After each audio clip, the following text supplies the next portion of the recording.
watching me. Hi, I'm Troy Molde. The police came to my home and went into my home at 3 in the morning and woke me up to flashlights in my face because my garage door was open. You can look and see that this is the extent of probable cause of coming into my home. They said that the door was ajar. People in the media have taken that as the door was open. They also said that they saw a child that I heard one reporter say that was unconscious, and they also said that they saw a child and that's why they came in. But you can look here and see that you can't see any door is ajar, and I'll show you in a minute why there's also a flaw in their theory that there's a spring in the door. If you come over this way,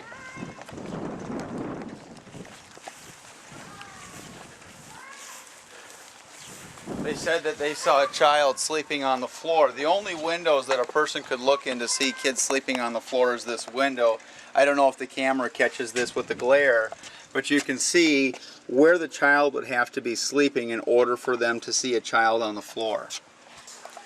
Secondly, the windows in my back, it's a walkout, so they'd have to be 18 feet tall or have a ladder against my home. Both are not probable that that happened. When they said that they saw, you can see my car blocks the door. So here's, they said that this door was open, and I'll show you. Yeah, it clearly swings shut. It has a spring on it, but their story is this was open. Now when the police came, I'll show you how to come in here.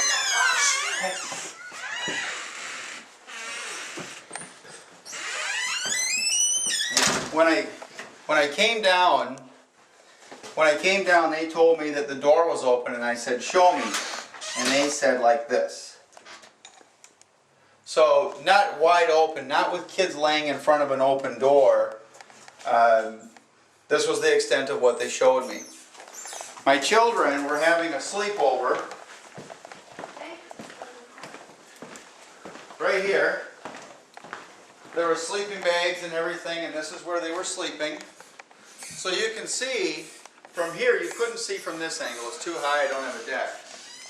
This is where all the kids were sleeping. They either, if they came in this door, they had to walk into my home and come over here to see the kids sleeping. When we were outside filming, this was the area that one of the kids would have had to have been sleeping for them to come in. No, none of us were sleeping in here, over here. Right, you were sleeping over here. And when I came downstairs, that's where they were all sleeping. The police said that they came in and tried to wake up one of the kids. The sergeant said that when they came over, that they were trying to wake up one of the kids, and the kids wouldn't come and wake me up. And when I came down, they were all sleeping here. So if they were waking up the kids, they would have had to have woken them up right here, and they were staying right here. So the kids were still sleeping over where they were. Then they came up the stairs.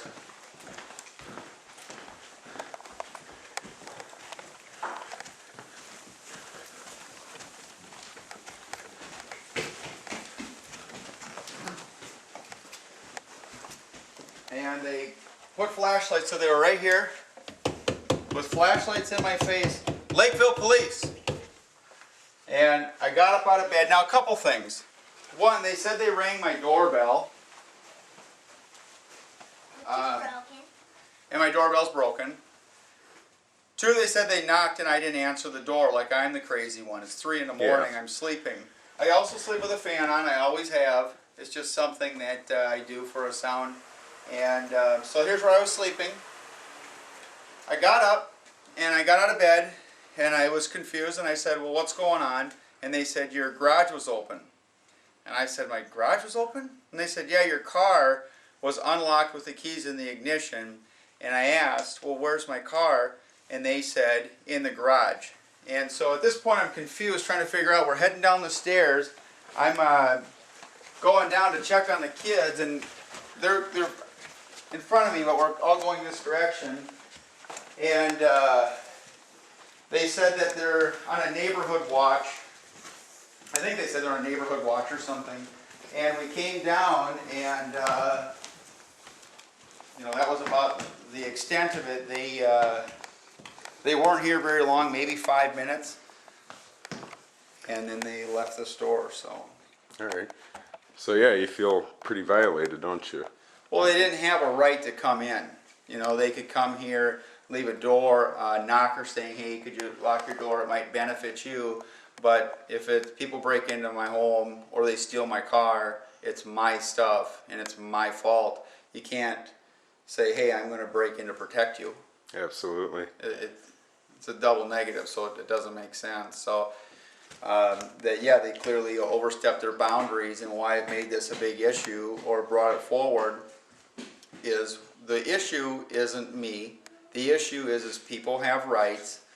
The thing that they're twisting this as saying, and I'm seeing in the media, is that I should be thankful that they protected me. Yeah. Like it's an alternate that would you rather have the cops or would you rather have a burglar in your home? Like it's some kind of Choice. choice. Yeah. And my choice is I don't want anybody entering my home illegally. Yep. If it's a cop, anybody, just because they wear a badge and a uniform, they are not allowed to walk into my home at 3 in the morning and wake me up with flashlights in my face, no different than a criminal is. Yep. The Fourth Amendment says you can't just break in and enter because you think it's your discretion to do so. Unreasonable searches and seizures. Exactly. And there was a court case that was posted talking about some of this, that the late at night searches where people are sleeping because it's an extra privacy time.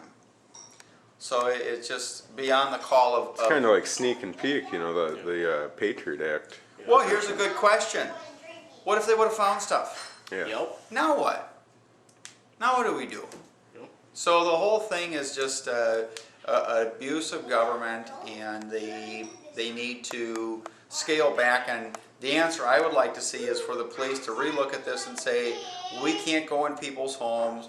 If we're going to swear to uphold the Constitution, what does it mean as part of an ongoing police team? They need to know what the Constitution means and how they are to abide within it. And if they're to err, it's to err on the side of protecting people's rights. Absolutely. Were the kids scared at all? They were so tired and sleeping that they didn't even wake up. All right. You know, and the next day I asked them, and they didn't really know. It seems to me that like they try to say a lot of things after the fact. You know, after they came in here, well, we walked in here to protect the kids, basically. I mean, you know, and it doesn't matter the rationale. You know, Right. you have your rights, and that's the end of story. Well, we have to look at, just the facts, that I can't say, well, what if? Yeah. You left your garage, what if a burglar got you? Yeah. Exactly. Absolutely. Because where does that end? Yeah. You could make that as crazy as you want, and you could say anything you want, and you could spin it to justify any action you have. Yep. I mean, if I you want to shot leave your you. doors unlocked, if you want to Yeah. leave your windows open, that's up to you. And if Right. something happens, that's Well, here's on your another shoulders. It's not. What the if my police. kids wanted to sleep outside in a tent? Yeah. Yeah. Holy cow, throw them in jail? I mean, Yeah. the rights that I have were violated. Yeah. And the sad part is, I don't think the police even know it. In their head, they were protecting you. They Protecting you and your family. Their status is I'm the ungrateful one. Yeah. That I should have been more grateful. And I think that's why this has been so big in the news, is there's a lot of people like myself that say, hey, I love the police, and I love my country, and I love this city, but I want to feel safe and secure and protected in my home without the intrusion of government or any agency coming in without the proper warrant or taking their steps that they have to take. The level that they were on is the level right here. This is where the living area where the police supposedly saw the kids. But as you saw earlier from the front, they cannot see that room. They can't, you can see from right here, you couldn't see kids sleeping on the floor through that window. It's impossible. So you tell me if you can see kids sleeping through that window, it's impossible. I wonder who's